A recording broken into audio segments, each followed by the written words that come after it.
बात होगी अक्टूबर के महीने की, और बात होगी कुंभ राशि वाले लोगों के लिए, क्योंकि ये मंथली सीरीज का 11th वीडियो है। इस वीडियो में हम बात करेंगे कुंभ राशि वाले लोगों के लिए पूरा महीना क्या कुछ लेकर के आ रहे हैं। देखिए, देवगुरु बृहस्पति वक्री हो रहे हैं 9 अक्टूबर को। इसके अलावा शनि ऑलरेडी वक्री हैं। तो ये परिस्थितियां किस तरफ इशारा करती हैं, इस महीने में शुक्र ट्रांजिट करेंगे, मंगल ट्रांजिट करेंगे, सूर्य तो करते ही हैं हर महीने, लेकिन बुध ट्रांजिट करेंगे, चंद्रमा हर 2.5 दिन में ट्रांजिट करता है। और ये महीना आप लोगों के लिए कैसा रहेगा, इसके बारे में हम बात करेंगे। सबसे पहले आपके लिए ग्रह गोचर की स्थिति को समझते हैं। इस महीने में कौन सा प्लान कौन से भाव में गोचर कर रहा है उसे समझते हैं, आपके चार्ट को देखते हैं। सबसे पहले तो देखिए, लग्न में आपके लिए शनि बैठे हैं, शनि वक्रत्व की स्थिति में है। वहीं पर राहु जो है वो आपके लिए बैठे हैं सेकंड हाउस में। गुरु देवगुरु बृहस्पति चतुर्थ भाव में है, मंगल आपके लिए पंचम भाव में है, शुक्र नवम भाव में बैठे हैं, और सूर्य बुध और केतु का कंजंक्ट है अष्टम भाव में। अब ये परिस्थितियां बनती हैं आपके लिए इस महीने के अंदर। और खास तौर पे अगर मैं कार्यक्षेत्र की बात करूं कुंभ राशि वाले लोगों के लिए, तो कार्यक्षेत्र आपका कैसे प्रभावित होगा। इस महीने के अंदर दशम भाव के स्वामी जो मंगल हैं, महीने की शुरुआत में रहेंगे आपके पंचम भाव में, और देवगुरु बृहस्पति की दृष्टि दशम भाव पर रहेगी 9 अक्टूबर से। हालांकि देवगुरु बृहस्पति वक्री हो रहे हैं, लेकिन वक्री दृष्टि से दशम भाव को देखेंगे। और आपके जो राशि स्वामी हैं शनि, आपके प्रथम भाव से भी वक्री दृष्टि से दशम भाव को देख रहे हैं। ऐसे में नौकरी में आपके ऊपर काम का दबाव, काम का प्रेशर थोड़ा सा रहेगा।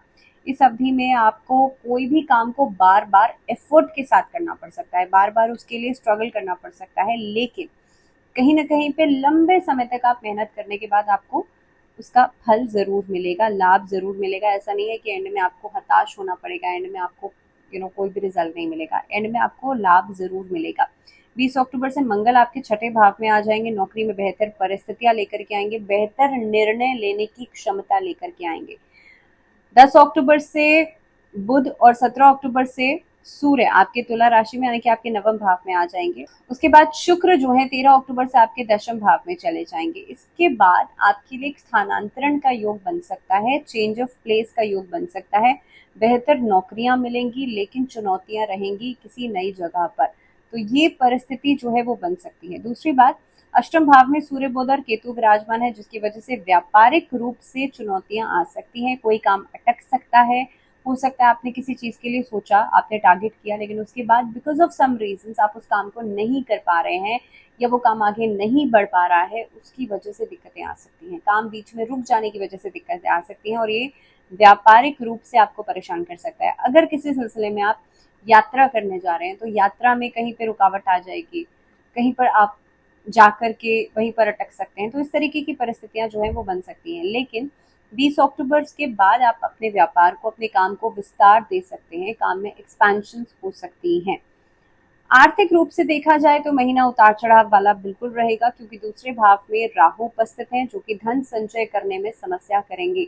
देखिए, पैसा आप कमा रहे हैं वो बहुत अच्छी बात है, लेकिन जब पैसे को जोड़ने की बात आ जाएगी, तो धन संचय के समय पर राहु की उपस्थिति सेकंड हाउस में आपको परेशानी देगी, आपको बार बार डाउट में डालेगी, आपको बार बार कंफ्यूजन में डालेगी।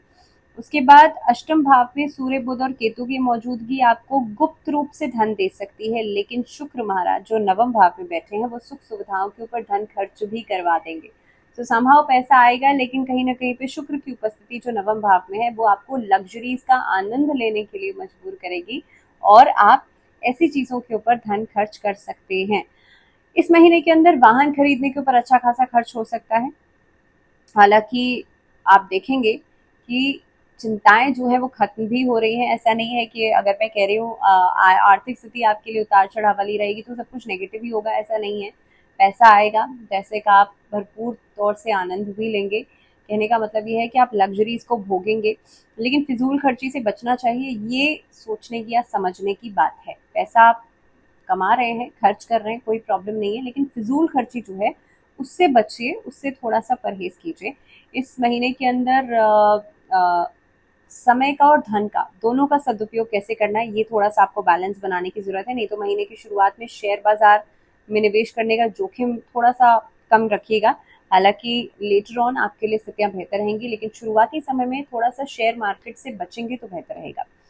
स्वास्थ्य के दृष्टिकोण से देखा जाए तो आपके राशि राशि स्वामी जो शनि है वक्री अवस्था में प्रथम भाव में बैठे हैं, लेकिन चौथे भाव में 9 अक्टूबर से देवगुरु बृहस्पति वक्री हो रहे हैं। उसके बाद 20 अक्टूबर से मंगल जो है आपके छठे भाव में नीच की राशि में आ जाएंगे, कर्क राशि में आ जाएंगे।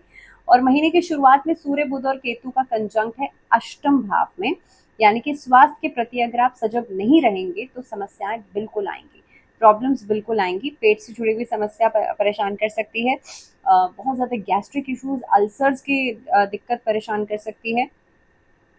रक्त से जुड़ी हुई परेशानियां जो हैं वो आपके सामने आ सकती हैं। कोशिश कीजिएगा आप ब्लड प्योरीफायर या ब्लड प्योरिफिकेशन के लिए कुछ ना कुछ ज़रूर लें, एज अ नेचुरल, कुछ भी आप नेचुरली ले सकते हैं।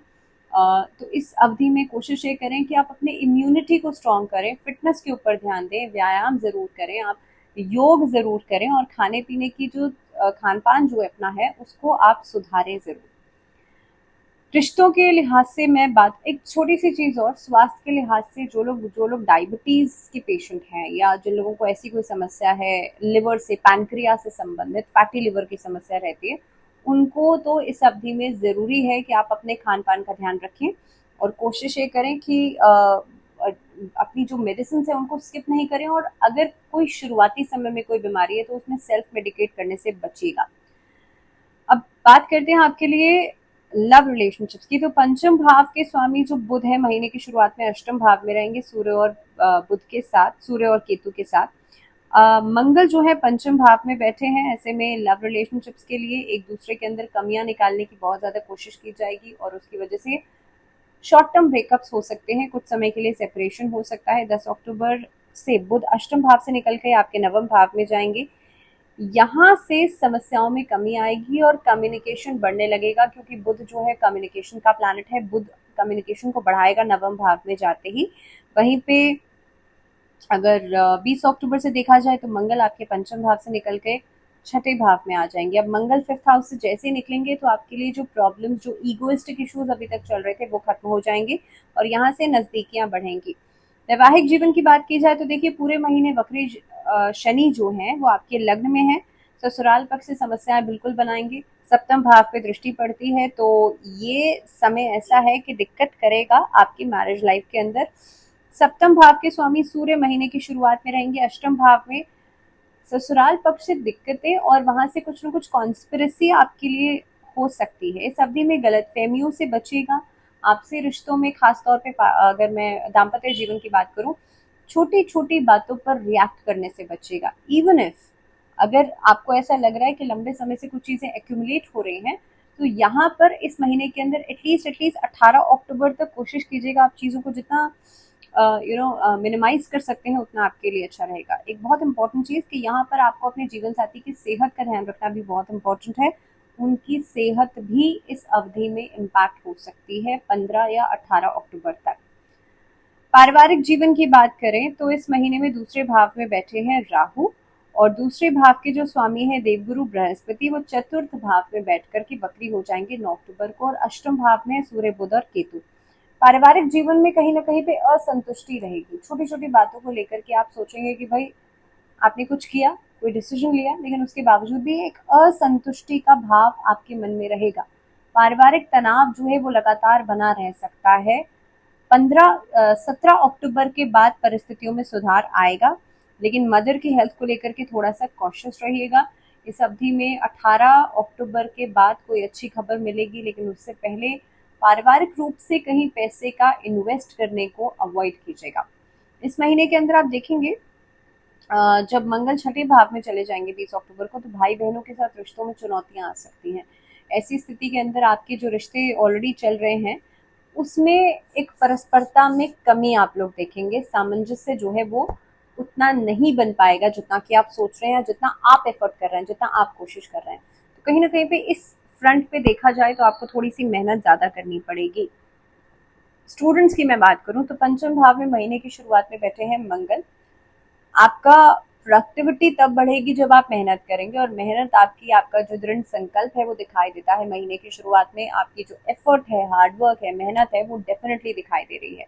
तो इस महीने में जो बच्चे स्पोर्ट्स में दिलचस्पी रखते हैं बहुत अच्छा परफॉर्मेंस देंगे। जो बच्चे खासतौर पे कला के क्षेत्र में जाना चाहते हैं उनके लिए भी समय अच्छा रहेगा। जो बच्चे एकेडमिकली अपना कोई नया कोर्स ज्वाइन करना चाहते हैं, बहुत अच्छा समय है। लेकिन कोशिश कीजिएगा आप लोग थोड़ा कॉन्फिडेंस को अपने ठीक रखें, क्योंकि जब तक सूर्य ट्रांजिट नहीं कर जाते अष्टम भाव से नवम भाव में, तब तक कॉन्फिडेंस में एक तरीके की वेरिएबिलिटी आप देखेंगे, कभी डाउन जाएगा, कभी ठीक हो जाएगा। ये जो परिस्थिति है ये आपको कंसिस्टेंट नहीं होने देगी, आपको लगातार किसी कार्य को करने नहीं देगी।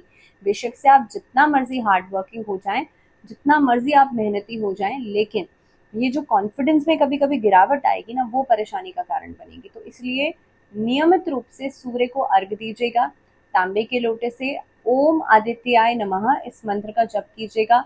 विष्णु सहस्त्र नाम का जप करने से इस महीने में आय में वृद्धि होगी, व्यापार में बढ़ोतरी होगी, और कहीं ना कहीं पे आप देखेंगे राधा कृष्ण के किसी भी मंदिर में जाकर उनके दर्शन करें, उनका भजन कीर्तन करें, ये भी आपके लिए बहुत ही अच्छा उपाय है। सबसे पहली बात तो मैरिटल ब्लिस मिलेगा, यानी कि शादीशुदा जीवन में आपके लिए बेहतरी दिखाई देगी, आपस में परस्परता बढ़ेगी।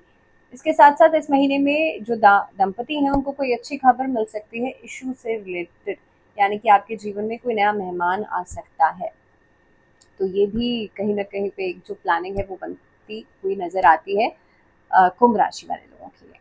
सो that was all for Aquarians. कुंभ राशि वाले लोगों के लिए फिलहाल इतना ही, मुझे दीजिए इजाजत, लेकिन जुड़े रहिए आप लोग चैनल के साथ, और टिल द नेक्स्ट वीडियो ध्यान रखिए अपना। नमस्कार।